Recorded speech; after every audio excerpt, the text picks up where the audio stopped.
E olha, o nosso Fenômeno Fica Alerta está acompanhando essa grave denúncia de um estupro coletivo contra um adolescente de 17 anos. E esse estupro aconteceu em Quebrangulo. A garota teria saído de casa no dia 31 de agosto para encontrar amigas em um balneário. E a informação é de que as amigas retornaram para casa, mas esta jovem permaneceu no local em outras companhias. Quando de repente foi para a casa de um conhecido, ingeriu bebida alcoólica e teria sido vítima de estupro coletivo, tá bom? Muito bem. Vou trazer a Maria Maciel para que ela traga informações para a gente a partir de agora. Maria.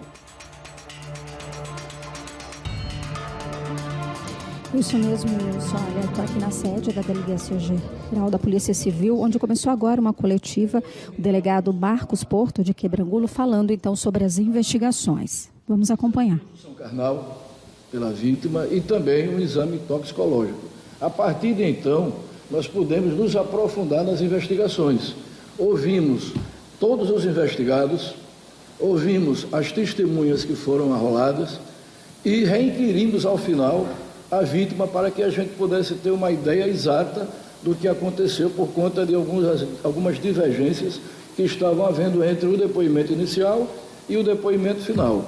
E hoje nós estamos com o inquérito praticamente concluído nesses últimos 15 dias, o trabalho é intenso, tanto por minha parte como o doutor Igor Diego, que me auxiliou demais no caso, a quem eu até gostaria de, neste momento, mais uma vez, de agradecer a ajuda e parabenizá-lo pelo trabalho brilhante feito comigo lá em Quebrangulo.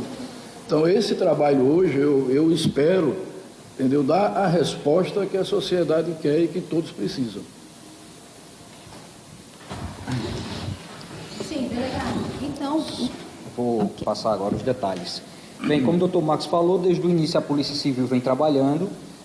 No decorrer das investigações, o doutor Gustavo Xavier, que é o nosso delegado-geral, determinou a formação de uma comissão de delegados, formado por mim e pelo doutor Marcos, que é o titular da Delegacia de Quebrangulo, como já falamos, para que a gente pudesse esclarecer esse fato e prender o mais rapidamente possível esses indivíduos.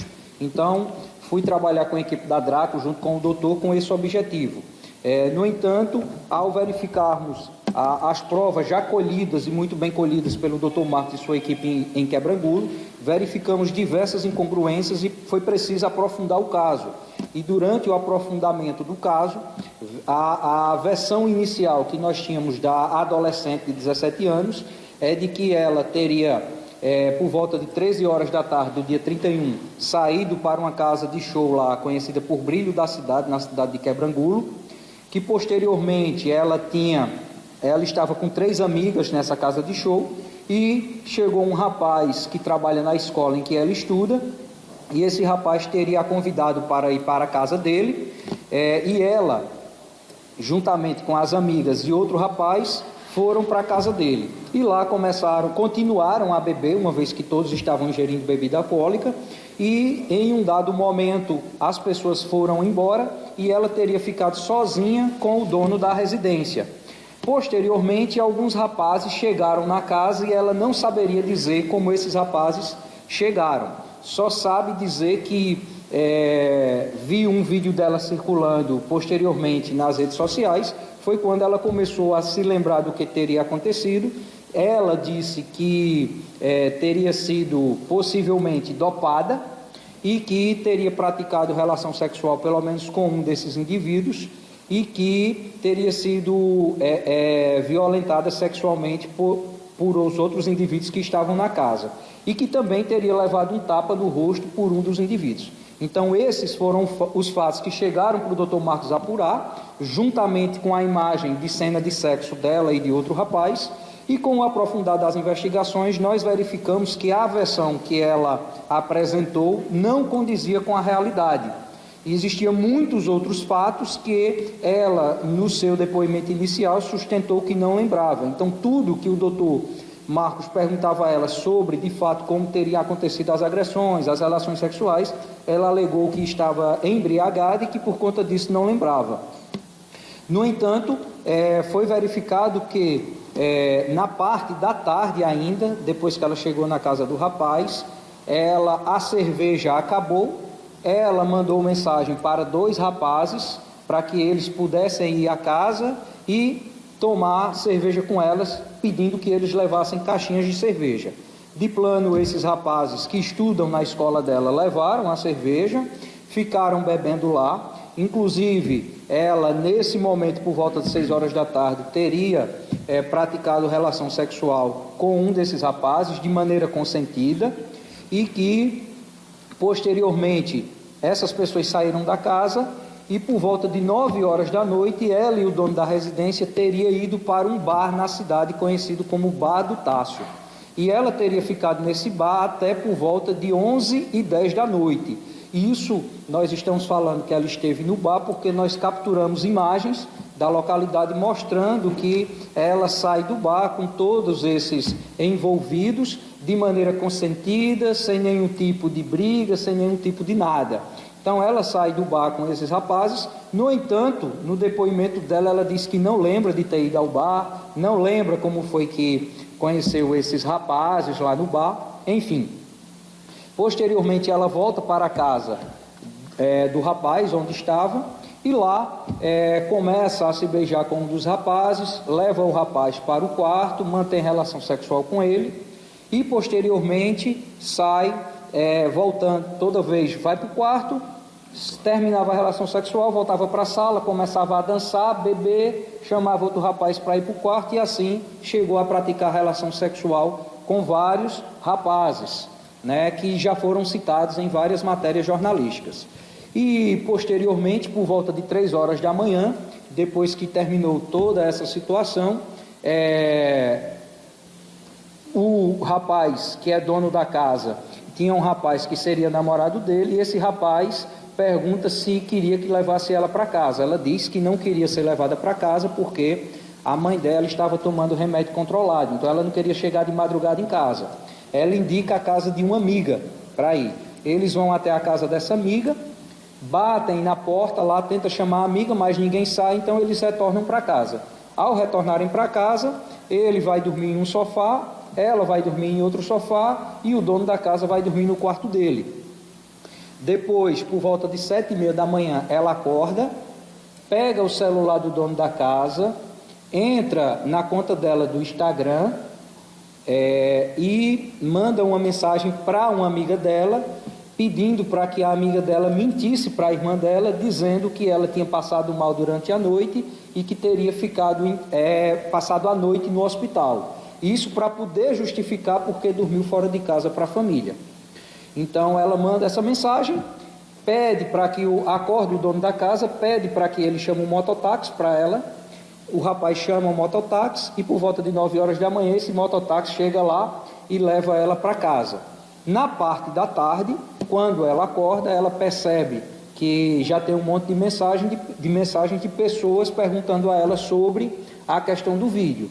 Foi então quando ela tenta, nas palavras dela, se recordar do que teria acontecido e apresentou essa versão inicial que foi tida na delegacia. Então, o que a Polícia Civil tinha para trabalhar era uma imagem de um vídeo contendo cena de sexo dela e outro rapaz.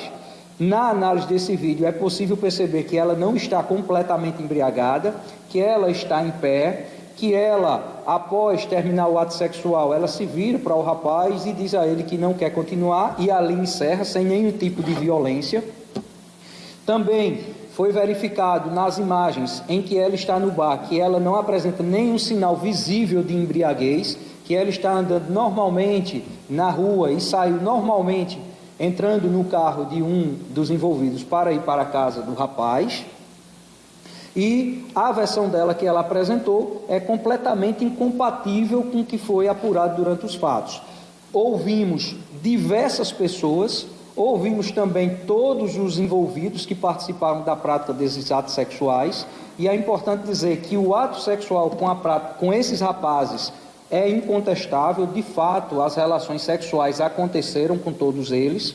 Contudo, o que foi verificado foi que para a análise de um crime de estupro não ficou configurado o crime de estupro. Por quê? A legislação brasileira trata o estupro do artigo 313 do Código Penal como a situação onde é necessário o emprego de violência ou grave ameaça com o objetivo de praticar conjunção carnal ou outro ato libidinoso. No caso, não ficou constatado em nenhum momento o emprego de violência ou ameaça em relação a essa adolescente de 17 anos. Então, superamos essa análise do crime do estupro normal, passamos para a análise do crime de estupro de vulnerável, que é outro crime previsto no Código Penal, e o estupro de vulnerável ele pode ser praticado em 3 situações. Quando a relação sexual é praticada contra menor de 14 anos, que não é o caso dela, porque ela tem 17 anos. Quando o ato sexual é praticado contra pessoa que tem enfermidade ou deficiência mental e por conta disso não tem o necessário discernimento para entender o ato que está realizando, também não é a situação dela, uma vez que ela não tem essa situação. E a terceira forma do estupro de vulnerável é quando o ato sexual é praticado com uma pessoa que não tem a menor capacidade de consentir para o ato ou de apresentar qualquer tipo de resistência. Em que pese ela estar sob o efeito de álcool e todos que estavam lá também estarem sob o efeito de álcool, não ficou constatado uma embriaguez completa a tal ponto dela não saber o que estava fazendo. Isso com base nas provas objetivas e em todos os depoimentos e imagens que nós escolhemos. Então, por conta disso, também não ficou configurado o crime de estupro de vulnerável. E quais são os crimes que nós temos aí? Durante a prática do ato sexual com um dos rapazes, outro indivíduo que estava na casa, por meio da brecha da porta do quarto, registrou, filmou o ato sexual da adolescente com um dos rapazes. Após fazer esse registro pelo celular dele, ele mandou pelo WhatsApp para um grupo de WhatsApp da cidade com visualização única. Então, para esse indivíduo que fez o registro, que filmou e que também divulgou, ele vai responder por 2 crimes previstos no Estatuto da Criança e do Adolescente, que é registrar e divulgar cenas de sexo envolvendo criança ou adolescente, e posteriormente outras pessoas que receberam essas imagens, sobretudo duas pessoas que estudam na escola da adolescente. Um abriu a imagem, verificou que era de visualização única. Então pediu para o outro abrir e pediu para que fosse filmada a tela do celular, porque assim poderia registrar a imagem. É tanto que a imagem que foi divulgada na internet não é uma imagem nítida, ela é feita através da gravação de uma tela de celular. Então essas pessoas que filmaram a tela do celular, que receberam esse vídeo, também foram identificadas. Elas também divulgaram essas imagens, também vão ser responsabilizadas por esses 2 crimes do Estatuto da Adolescente, no caso, por um crime, que é o crime de fazer a divulgação de cena de sexo. E, de fato, durante a prática do ato sexual com um dos rapazes, ela disse que recebeu um tapa no rosto, e de fato esse tapa aconteceu. Várias testemunhas afirmaram que esse tapa aconteceu, mas aconteceu no seguinte contexto: após a prática do ato sexual, ou melhor, durante a prática do ato sexual entre eles, 2 envolvidos entraram no quarto para ficar assistindo o ato sexual. E nesse momento, esse rapaz que estava com a adolescente pediu para que os rapazes saíssem para que ele pudesse continuar a prática do ato sexual com ela. E a adolescente disse que não precisava sair, que eles poderiam ficar no quarto e assistir tudo o que estava acontecendo.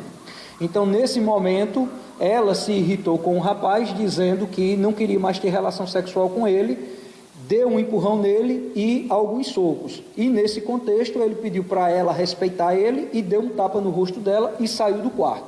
Então, esse tapa não foi com o objetivo de praticar relações sexuais com ela, o que poderia configurar o estupro. E sim, foi um revide diante da situação que foi praticada ali. Então, esse indivíduo também vai responder pela infração penal de vias de fato. Então, esse é o enredo de todo esse caso que a gente traz aqui, por isso que o doutor Marcos teve muito trabalho lá na cidade para ouvir todas essas pessoas, para que a gente pudesse contextualizar todos esses fatos e trazer para a sociedade o que de fato aconteceu. Ao mesmo tempo que a gente não pode dar uma proteção deficiente à vítima, a Polícia Civil não pode produzir culpados. A gente trabalha para apurar os fatos. E nessa situação foi verificado que não houve a prática do estupro por conta de todos esses argumentos que eu trouxe aqui para vocês. No entanto, todos os fatos foram apurados e essas pessoas que registraram e divulgaram esse vídeo vão responder pelo crime do Estatuto da Criança e do Adolescente. Delegado, em relação à vítima, né? Depois que vocês começaram então a montar esse quebra-cabeça, ela mudou a versão dela? Nós ouvimos, como o doutor Marcos já havia falado, depois de apurarmos todos esses fatos, foi extremamente necessário ouvir novamente a vítima para que a gente pudesse ver se ela apresentava outra versão. De fato, ela reafirmou as declarações anteriores e todos esses fatos que nós apuramos, nós perguntamos a ela. Inclusive, a situação dela está no bar, em um horário que ela disse que não foi para o bar. Então, ela disse que não se lembrava de nada do que teria acontecido, mas ela disse que inicialmente tinha dito que se lembrava de ter relação sexual com um dos rapazes, esse que teria dado tapa no rosto dela, e depois ela disse que não lembra se teve relação sexual com ele. Ou seja, a versão dela é completamente incongruente. É importante dizer que ela foi ouvida nessa segunda situação, na presença do advogado dela, na presença do pai dela e na presença da madrasta dela. Então, ela trouxe todos esses fatos.